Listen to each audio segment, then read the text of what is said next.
156. 150 sir, yung number sir.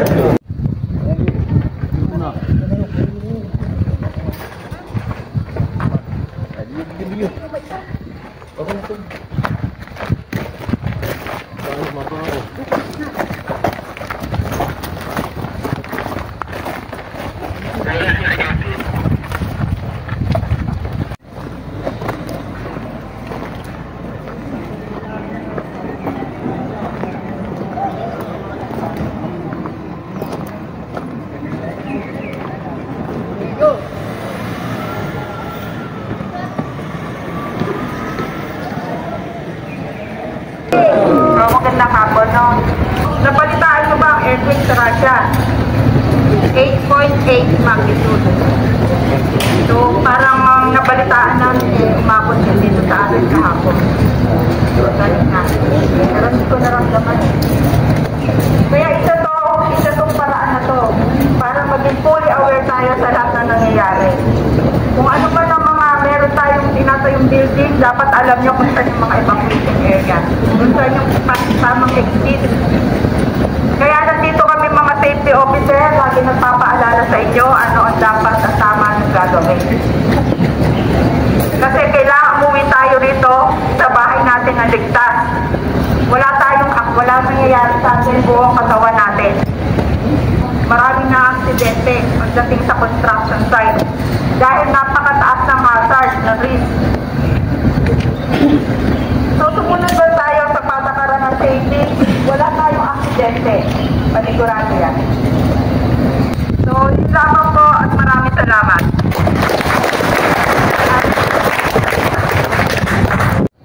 Magandang hapon sa lahat. Good afternoon. Good afternoon.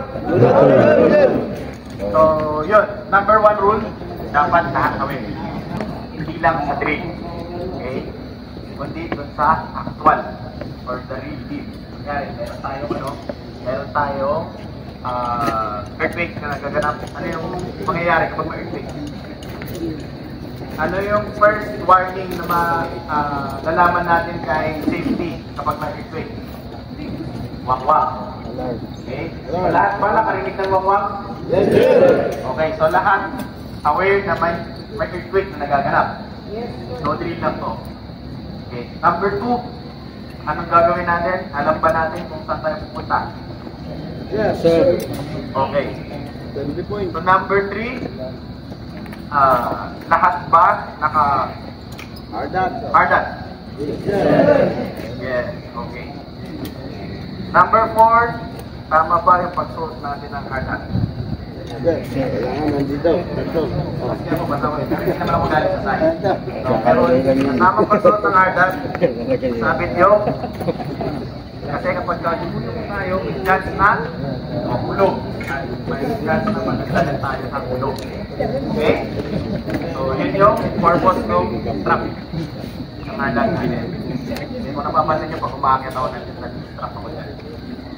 Number 4, pag nandito na, anong mangyayari? Pag nasa safety point, head count. Malaman kung ilan yung number natin at may kulang ba. Ilan naman yung pinaka-importante, pero meron pa ako napansin. No? Especially yung dito sa sa exterior ng nagtatrabaho. Pakitaas ang kamay mo nagtatrabaho sa exterior. Okay, let me remind you, no, sa pagdating ng actual na na earthquake, hindi ganon ang pakiramdam. Yumayanig yung area natin. At lalo-lalo na, hindi fixed structure yung tinututungan natin. So, kailangan natin maging attentive at lagi alam kung saan tayo bababa. Lahat ba ng nasa facade or exterior BSC, alam nyo ba kung saan kayo bababa? Alam nyo ba kung saan kayo safe bababa? Alam? Kung nandito kayo sa harap, saan dapat bababa? Sa ladder. Kasi yun ang pinaka-safe. Okay? Huwag kayong bumaba dito sa mga yung mga brace na yan, horizontal. Doon kayo sa tamang daanan. Okay, pag left and right naman, dito kayo sa may hagdan pababa. Mayroon temporary na dyan para makilala yung nilagay. Okay? So, gusto ko lang maging aware, lalo-lalo na yung mga engineer na nagtatrabaho kasi nakasalalay dito yung buhay natin. No? Maging aware tayo dun sa ano natin, maging aware tayo dun sa pupuntahan natin kung saan tayo bababa hanggang sa makarating tayo sa safe na lugar. Which is dito sa assembly point natin. Okay ba tayo doon? Malinaw? Malinaw sa lahat ha? Okay. So kung may mga katanungan kayo, lalo-lalo na dun sa kailangan lagi natin paki-update lagi kung saan tayo i-exit. So, every now and then, nagkakaroon tayo ng modification para dun sa condition ng site natin kasi may ginagawa tayo sa area na to. So kapag second level, panalo second floor, kailangan dumaan sa zone 2. Saka babalik ng zone 1 para bumaba. So yung mga ganong items, so, kailangan ay updated lagi ang natin. So may request na mag-issue ng latest na and mas maganda nakapasigil sa atin.